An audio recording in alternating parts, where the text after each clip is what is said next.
మనిషి అండి ఈరోజు దేవుడి దగ్గరికి రాకుండా, దేవుడి మాటలు వినకుండా నీతిగా జీవించడం అసాధ్యం అండి. ఎందుకంటే మనిషికి అసలు స్వతహాగా ఏది పాపమో ఏది పుణ్యమో తెలియదు, ఏది చెయ్యాలో ఏది చేయకూడదో తెలియదు. అవన్నీ తెలియాలంటే ప్రభు దగ్గరికి రావాలి, క్రీస్తులోనికి రావాలి. కేవలం మరలా చెప్తున్నానండి, క్రీస్తులోనికి రమ్మని మిమ్మల్ని అందరినీ పిలిచేది మతం మార్చడానికి కదండి, మీ ఆత్మను రక్షించడానికి.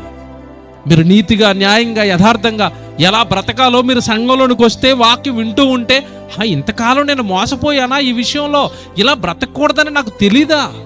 లోకం కోసం బ్రతకడానికి పుట్టాలని కొంతమంది, లోకంలో ఉన్నవన్నీ సంపాదించుకుని ఈ లోకాన్ని ఆనందించాలని కొంతమంది బ్రతుకుతుంటే, అలా బ్రతికి నరకానికి వెళ్ళిపోతుంటే, వాక్యంలోనికి వచ్చిన తర్వాత నీకు ప్రభు చెప్తాడు, నేను బ్రతికిచ్చింది ఈ లోకం కోసం బ్రతకడానికి కాదమ్మా, నా కోసం బ్రతుకుతావని, నా ఉద్దేశాలు నెరవేరుతావని, నీ పాపాలకు దూరంగా బ్రతుకుతావని.